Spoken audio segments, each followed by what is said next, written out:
In this video, I'm going to show you guys my entire workflow on how I shoot noise-free Milky Way images. Now, I'm going to show you two different methods that I use. Now, there's more than that. There's a lot of methods you can use. I'm going to show you the two that I use the most. I'm going to skip over things like planning and how to find the Milky Way. If you guys want to know that and haven't seen my 5-minute Milky Way video, you can link at the end of this video. It's more of a basics and basic settings. This one's a little bit more intermediate and advanced techniques. So what I'm going to do is I'm shooting everything with the goal of having noise free. So in other words, when I shoot these high ISO images, you get a lot of noise, you get a lot of that graininess in the photo that you don't really want or don't really like when you want to, say something like printing. So I'm going to show you guys here how I take it. Now the first method we're going to talk about is why I'm set up right now, and that is I usually take a blue hour shot with a really low ISO.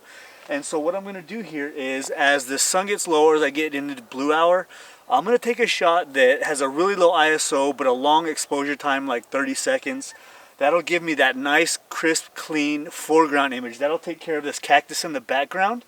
And how I've set up my composition here is I take my app, and my app is called Photo Pills. Now, I've talked so much about Photo Pills in a lot of my videos.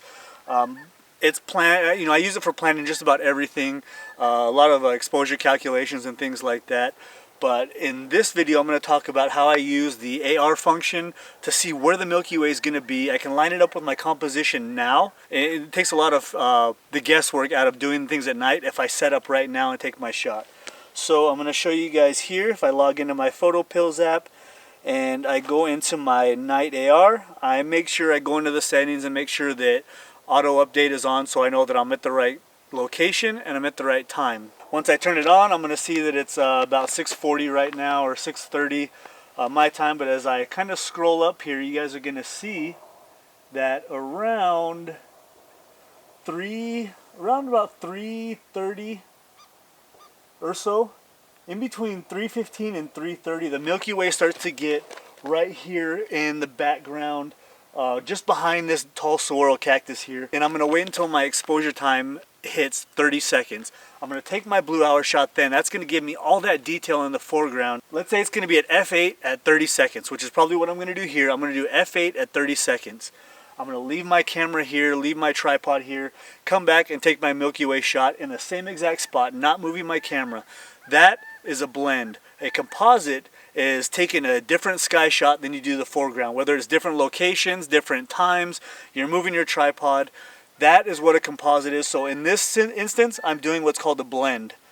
Once I get my blue hour shot, I'm going to set my alarm, come back out here around 3 o'clock in the morning, and I'm going to show you guys how I get my sky to be noise free and how I do my second technique when I can't show up for blue hour.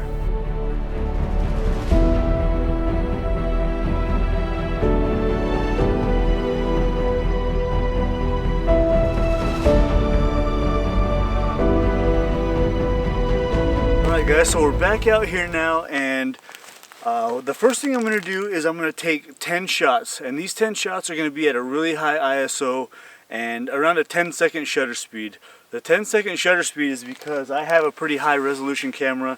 If I do like 15 or 20 seconds at the 20 millimeters that I'm at right now, what's going to happen is I'm still going to get those little bit of star streaks, so I really got to shorten up my shutter speed quite a bit. 10 shots at 8,000 ISO at a shutter speed of 8 seconds. What that's going to do is allow me to take those photos later on, and I'm going to stack them to reduce the noise. And I'm going to show you guys that in just a second.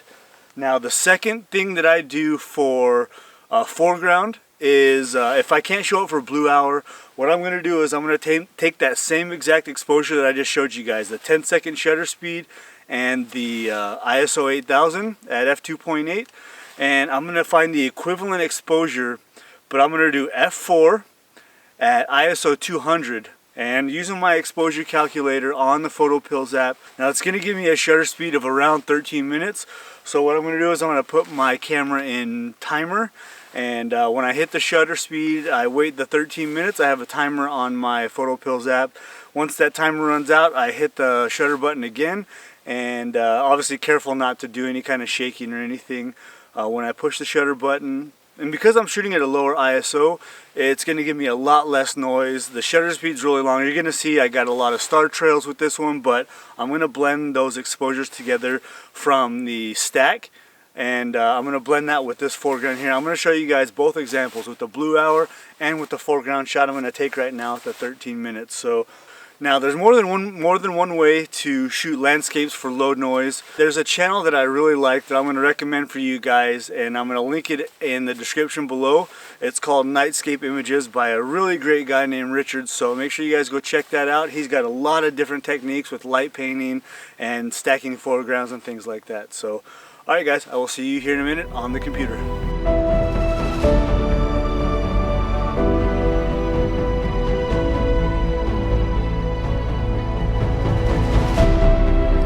Alright guys, before we get into the software that I use for the stacking, there's a couple of things I wanted to go over. First thing is, make sure you stay tuned through this because I go over some masking techniques in Photoshop that is good for not just nightscapes, but a lot of different blending.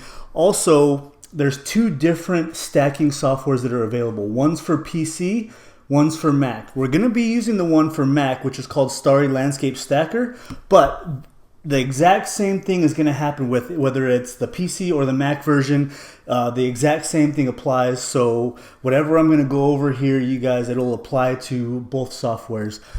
The downside with what I'm going to go over right now is if you're a Mac user like I am, the Starry Landscape Stacker is what I use. Unfortunately, it's $40. The PC version is called Sequitur or Sequator. It's free. If you're a Mac user, I'm sorry, I had to buy it too. It's 40 bucks US, but it is worth it if you're serious about landscape photography. Again, if you don't have the money for it, it's still, I want you guys to watch this because the techniques I use in Lightroom and Photoshop apply to a lot of different things when it comes to masking for landscapes. Alright guys, well, we've made it back on the computer here, and what I've done is I've imported all the photos that I want to focus stack, all the ones that I took back to back. You can see up here in the settings, I was at ISO 8000, 20 millimeters, f2.8 at 10 seconds. Now every single one of these, if you look, they're taken at the exact same exposure, the exact same settings, back to back to back. I didn't have any time in between them. And you can see from the first one to the last one, it moved just a little bit, but that's what this software we're going to talk about in a second comes into play. So as far as editing before I put it into the stacking software, I don't do too much to it. The only thing I've done is I've done a custom white balance. So if you guys look at before and after, it was very warm. I just went ahead and changed that and brought a little bit more blue into it. And then I've also done a lens correction. I've checked the remove chromatic aberration, enable profile corrections, and then under the detail tab I've kept my sharpening at 40, radius at 0.5, detail at 100. And then with the masking, what I usually do is I'll start it at 0, I'll hold down option, and then I'll drag it all the way up until just the stars are sharp and nothing else. So that way the sharpening is only being applied to the stars and nowhere else. Once I'm done with that first photo, I just hold down shift, click on, make sure they're all highlighted, click on the very last photo to make sure they are all highlighted, and just hit sync, make sure that everything is checked, and hit synchronize. Once I'm done with that, what I do is I come up here to file while everything is still highlighted, and I choose export, and then I choose a separate folder that I want to just have just for this stacking. So I'm going to choose a folder that is just for these TIFF files, and I'm going to select them. As you can see here, I've already have one selected, so because I've already done this once. So I hit choose. I come down here and I choose as the image format, I want to choose TIFF. I want to be at sRGB, no compression, bit depth at 16 bits is fine. I don't resize the fit. Everything else I leave the same, and I just hit export. So what I'm going to do for you guys is I'm going to find a tutorial with Sequator, and I will link that at the very end of this video. I will link you to one for those of you guys who are using a PC. Now for those of you guys who are doing Mac, I'm still going to show you guys the same exact thing. Now this is just for stacking the photos. This isn't how I'm going to edit. This is just for stacking. So let's go ahead and open up Starry Landscape Stacker, and then what I'm going to do is go into the file that I made just for these. And what I did was I labeled the folder as Starry Landscape TIFFs. I just have all of my TIFF files in there that I have pre-edited and exported out of Lightroom. So I'm going to highlight them and click Open.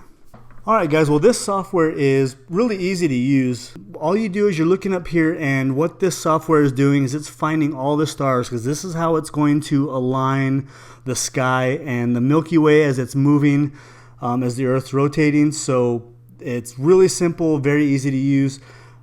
So all these red dots are stars. Now the only thing you really want to pay attention to is making sure that there's no red dots in the foreground, because this software is looking for those red dots. It wants to align them, looking for the stars. So you want to just make sure that there's no stars in the foreground.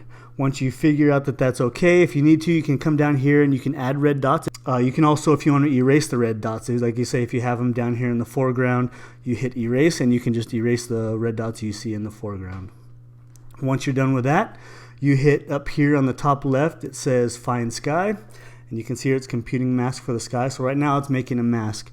What you want to do now here is just fill in where it says paint over here on the left, sky. So I'm going to just fill in and mask the rest of this sky. So I'm going to come down here and I'm just going to fill in the rest of this and paint all this in down here. And then I'm going to zoom in, and with my bracket keys I'm going to make my brush smaller. And I'm going to paint in everything that I can as close as possible to the cactus, to the foreground, and hit the space key here to pull up my hand tool. And I'm just going to paint all of this in and make sure the mask is as accurate as possible. Now for those of you who use a mouse or use the laptop pad or something, I highly recommend a Wacom tablet. That's what I'm using right now. If you look in the description of this video, I have a link to the one that I use. It's at the very bottom of the description under my equipment. Alright, we're going to come out now, and I think it looks pretty good. I think it's as accurate as I need it to be. So I want to hit Align With. It's going to show you a preview of the mask, right? So it's going to show you what your sky is going to look like. What you're doing here is you're looking to see if you like where the Milky Way is going to be in the photo. Now you can actually move it, but I like where it's at. I've never had to move it before. I like where the Milky Way is according to the, in relationship to the cactus. So now I'm just going to hit Align and Composite and let the software work its magic. Right now it's aligning all the images, aligning the stars, aligning the Milky Way. So when it's done, you're going to have a noise-free, awesome image for your sky. Alright, so now that that is complete, all I have to do is come over here and hit save. You can save a copy of the mask and it'll import it automatically into the folder. I don't do that because I like to make my masks in Photoshop. It's a lot more accurate. So I'm just going to hit save. And now I can just rename it to whatever I want. I already have one saved, so you can name it whatever you want here. Choose the folder you want to put it into and then just hit save. Alright guys, so this is the final stacked image. I have imported it into Lightroom in a folder with the two images that I want to blend. The blue hour shot that I took out in the field I showed you guys, and also the really long 13-minute exposure that I took right after I took these images here. So we're going to zoom in and I'm going to show you guys. There is almost no noise in this photo. It is just absolutely amazing what this software does. I still get it every time I see it. It's awesome. So now we're going to do a little bit of editing, and then we're going to take these into Photoshop here. I don't want to spend too much time in Lightroom with the editing process. I'll just show you quickly what I do. So I adjust the white balance a little bit here. I like the blue. This is just for my own personal taste. I like the bluish tone a little bit more than the warmer colors. I don't like putting too much magenta in it. And to be honest, I really don't have to do too much to this. I'm just worried about the sky here, and I like the way it looks right now. I'm going to make some more adjustments in Photoshop once I blend them. And then what I want to do here is I want to look at this photo. This is the one that I took of the really long exposure. It was at ISO 200, 20 millimeters at f4 for 807 seconds. You can see the star trails here, but if you look how much noise there is not anything at all. And if you compare it to this photo here, the stacked photo, you can see really noisy and just not a high quality image as far as noise goes. The sky is great, but it doesn't do much for the landscape, so that's why I took these other two photos. And you can see in this one the big difference with the noise. So what I'm trying to do here is I'm just trying to match color and exposure. The exposure I want a little bit higher. I like the exposure here. There's a little bit more detail down here in the shadows you can kind of see. But what I don't like is the warmth of this one compared to the other photos. So I want to add a little bit more blue into it just to get a little more neutral. And I'm probably going to come over here to the vibrance and I'm going to bring it down a little bit, because in night skies and nightscapes there's just not a lot of color. So this helps a little bit. I'm going to go a little bit farther here. And now if I look at the two and I'm just looking at the cactus here, they're pretty close. So now that I've got that done, I'm going to come over here to this blue hour shot that I took, and this is going to be the same thing. So this is really, really blue, so I'm actually going to warm this up just a little bit, maybe about right there. Now I'm going to bring the exposure down quite a bit, almost 2 full stops, maybe right here. Looks pretty good. And then I'm going to come over here to the vibrance and the saturation. I'm going to bring that down just a little bit. Again, there's just not a lot of color in nightscape photography, so if I want to add a little bit of color later, I can. But the key right now is to try and match it to where it's going to look normal when I blend it. It's not going to look unnatural or bad. I'm going to open up 2 different files and show you guys how I blend each scenario together. So we're going to start off with this blue hour, and I'm going to blend it with the stacked Milky Way photos here in Photoshop. So hold shift, make sure that both of these are highlighted. I'm going to right click, come over to edit in, and open as layers in Photoshop. So now guys, we have imported our 2 photos into Photoshop. This is the blue hour shot and the Milky Way stacked photo for noise reduction. Now what I want to do here is I'm going to make a mask. This is the way that I like to create my masks and how I blend a lot of my photos, especially blue hour type shots with Milky Way.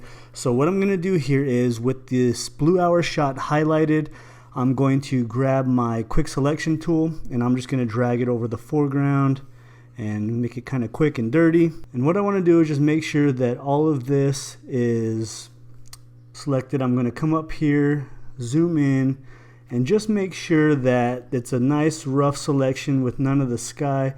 If I want to get rid of this, I just hold down Option. You can see it changes to the minus inside the circle there, and it's going to get rid of that blue sky there in the selection. I'm going to press the space bar here and drag it around. I don't want any of the blue sky selected at this point, so I'm going to make sure that I mask all of that out. I don't want any of that in. I don't want any of this tree in. I don't want anything at this point. I just want the dark part of the foreground selected, and I will show you guys why here in just a second. So, all right, so once that is done, I want to come up here to select and mask. Click on that, and I want to make sure under view, in view mode, I have overlay, so everything in red is what's going to be masked. So now, once I'm done with that, what I'm going to do is I'm going to come up here to this paintbrush. I'm going to make sure that up here in the top left, the plus is highlighted. And then again, I'm going to hit Z to zoom in. And I want to get in closer and start painting this in red. Get as close as I can to the edge without going over. And I just want to focus here on this cactus for now. Everything looks pretty good here. So now, once I'm done painting as close as I can to the edge, I'm going to refine that edge. So what I'm going to do is I'm going to come over here and click this icon, which is the Refine Edge brush. Make sure that it's on the plus sign again. And then it's just like everything else with the brushes. You can make it bigger or smaller with your bracket keys. And I'm going to run it just over the edges here. So okay, it does a really nice job of detecting the edges, really refining this mask. And where it really works well are these branches. And this is what I wanted to avoid the blue sky for, was because I wanted to use this Refine Edge brush and you can see how it starts to find all the dark branches. So you can see it's doing a much better job than I could in this select mask panel. So make sure that all of these branches are selected, and I'm going to go over all the edges, and it's going to find all these really fine edges. And I'm going to fast forward for you guys here. I don't want you guys to see me doing this all by hand, but I will fast forward so you guys can see the process, but I'm not going to talk you through every little thing because it'll take 30 minutes to do. So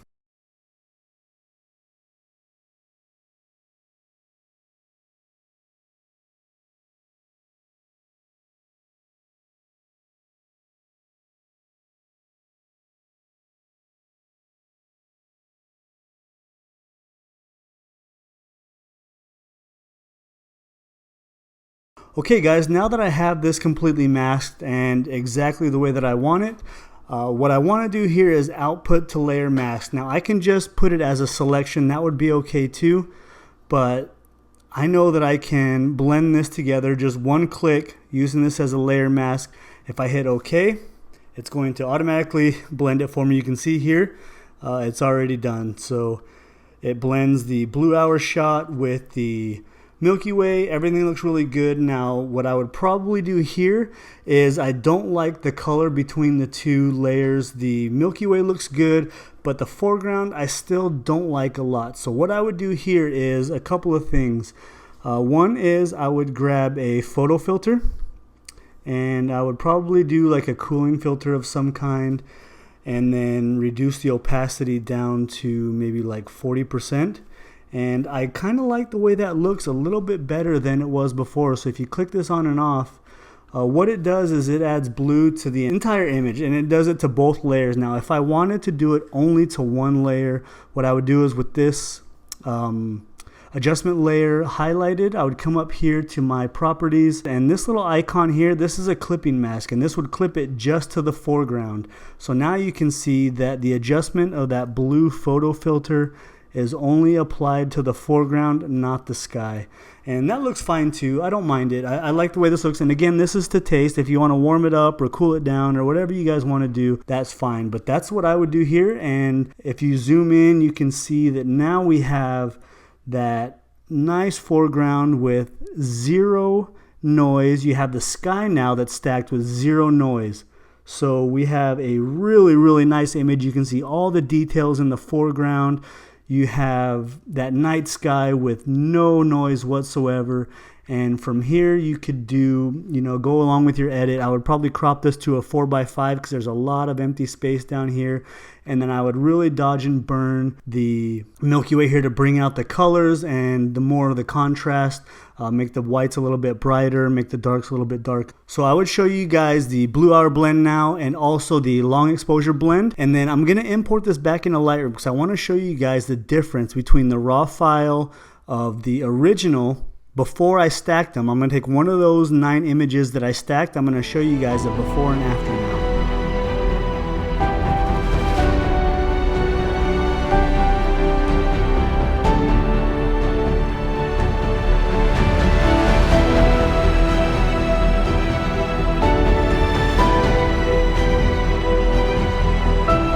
Guys, so this is the last part I wanted to show you, just the final result of this image. So this is the long exposure that I took, the 807 second blended final image, fully edited, and then this over here on the left is the raw file. But I want to zoom in and show you guys the huge difference here. If you guys can just look, I mean, it is a massive difference in noise. I mean, the one on the right, the finished product is so clear and just no noise whatsoever. And then the raw file at 8000 ISO is just, it's extremely noisy and almost unusable, Now, if I was to take it at, ISO 3400 or 2500 or something like that, it wouldn't be quite as bad, but it'd still be nothing compared to this final image over here. So I just wanted to show you guys the difference there and how big of a difference stacking can make. Like I said earlier, I will link to the Sequator tutorial that I find that is really good. Also, I want to link my buddy Richard's channel, Nightscape Images. He has so many different techniques on how he stacks everything and light paints and all that kind of stuff. So I highly recommend checking him out. And thank you guys so much for watching. We'll talk to you later. Bye.